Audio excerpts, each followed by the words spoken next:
The Master Key System by Charles F. Haanel. Read by Anna Renee for the Mastery Channel. Introduction Part 2. Our difficulties are largely due to confused ideas and ignorance of our true interests. The great task is to discover the laws of nature to which we are to adjust ourselves.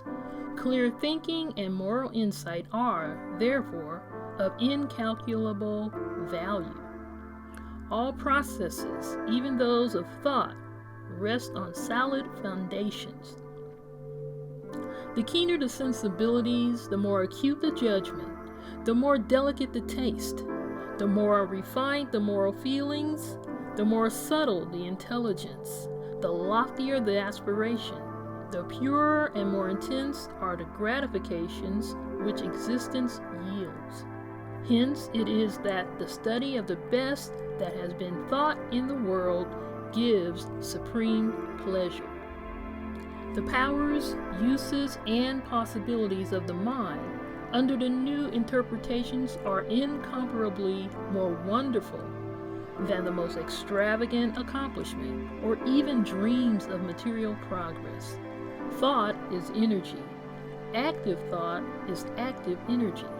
Concentrated thought is a concentrated energy. Thought concentrated on a definite purpose becomes power. This is the power which is being used by those who do not believe in the virtue of poverty or the beauty of self-denial. They perceive that this is a talk of weaklings. The ability to receive and manifest this power depends upon the ability to recognize the infinite energy ever dwelling in man, constantly creating and recreating his body and mind, and ready at any moment to manifest through him in any needful manner. In exact proportion to the recognition of this truth will be the manifestation in the outer life of the individual. Part 2 explains the method by which this is accomplished. The operations of the mind are produced by two parallel modes of activity, the one conscious and the other subconscious. Professor Davidson says, "He who thinks to illuminate the whole range of mental action by the light of his own consciousness is not unlike the one who should go about to illuminate the universe with a rushlight." The logical processes of the subconscious are carried on with a certainty and regularity which would be impossible if there existed the possibility of error. Our mind is so designed that it prepares for us the most important foundations of cognition, whilst we have not the slightest apprehension of the modus operandi. The subconscious soul, like a benevolent stranger, works and makes provision for our benefit, pouring only the mature fruit into our lap. Thus, ultimate analysis of thought processes show that the subconscious is the theater of the most important mental phenomena. It is through the subconscious that Shakespeare must have perceived, without effort, great truths which are hidden from the conscious mind of the student, that Phidias fashioned marble and bronze, that Raphael painted Madonnas and Beethoven composed symphonies. Ease and perfection depend entirely upon the degree in which we cease to depend upon the consciousness. Playing the piano, skating, operating a typewriter, the skilled trades, depend for their perfect execution on the process of the subconscious mind. The marvel of playing a brilliant piece on the piano while at the same time conducting a vigorous conversation shows the greatness of our subconscious powers. We are all aware how dependent we are upon the subconscious, and the greater, the nobler, the more brilliant our thoughts are, the more it is obvious to ourselves that the origin lays beyond our ken. We find ourselves endowed with the tact, instinct, sense of the beautiful in art, music, etc., or whose origin or dwelling place we are wholly unconscious. The value of the subconscious is enormous. It inspires us. It warns us. It furnishes us with names, facts, and scenes from the storehouse of memory. It directs our thoughts, tastes, and accomplishes tasks so intricate that no conscious mind, even if it had the power, has the capacity for. We can walk at will. We can raise the arm whenever we choose to do so. We can give our attention through eye or ear to any subject at pleasure. On the other hand, we cannot stop our heartbeats, or the circulation of the blood, nor the growth of stature, nor the formation of nerve and muscle tissue, nor the building of the bones, nor many other important vital processes. If we compare these two sets of action, the one decreed by the will of the moment, and the other proceeding in majestic rhythmic course, subject to no vacillation, but constant at every moment, we stand in awe of the latter, and ask to have the mystery explained. We see at once that these are the vital processes of our physical life, and we cannot avoid the inference that these all-important functions are designedly withdrawn from the domain of our outward will with its variations and transitions, and placed under the direction of a permanent and dependable power within us. Of these two powers, the outward and changeable has been termed the conscious mind, or the objective mind, dealing with outward objects.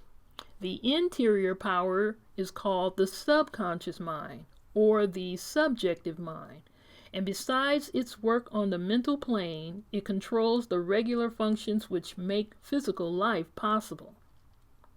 It is necessary to have a clear understanding of their respective functions on the mental plane, as well as of certain other basic principles. Perceiving and operating through the 5 physical senses, the conscious mind deals with the impressions and objects of the outward life. It has the faculty of discrimination, carrying with it the responsibility of choice. It has the power of reasoning, whether inductive, deductive, analytical, or syllogistic, and this power may be developed to a high degree. It is the seat of the will with all the energies that flow therefrom.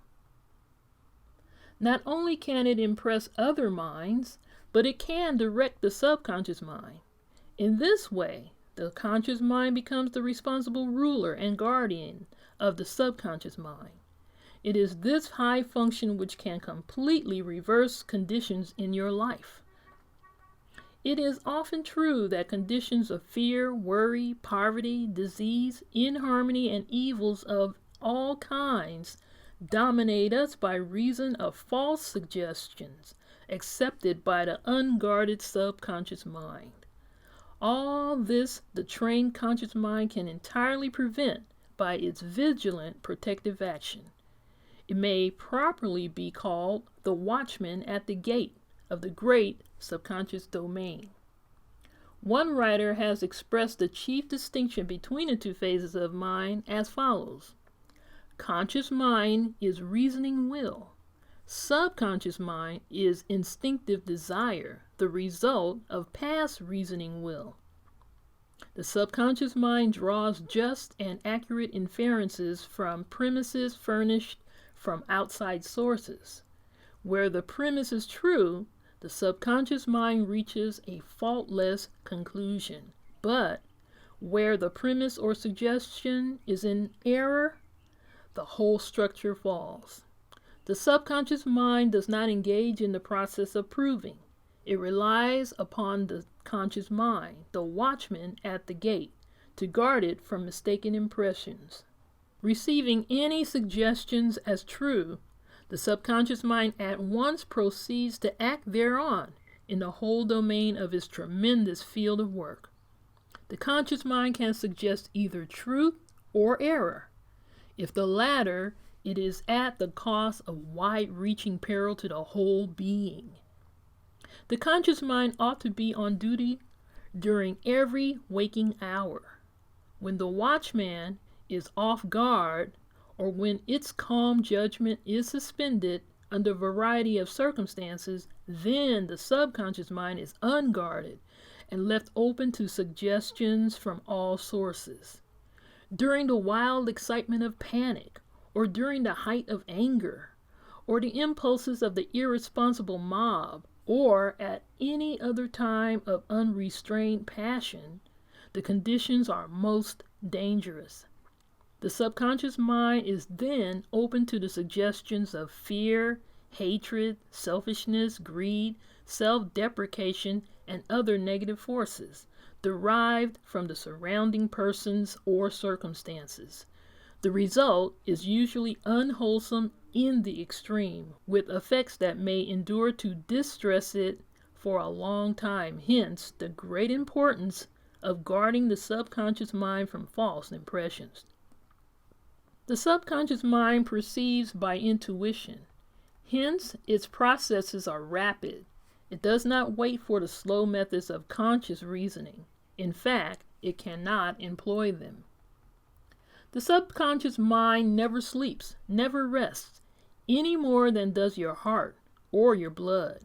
It has been found that by plainly stating to the subconscious mind certain specific things to be accomplished, forces are set in operation that lead to the result desired. Here, then, is a source of power which places us in touch with omnipotence. Herein is a deep principle which is well worth our most earnest study. The operation of this law is interesting. Those who put it into operation find that when they go out to meet the person with whom they anticipate a difficult interview, something has been there before them and dissolved the supposed differences. Everything is changed. All is harmonious.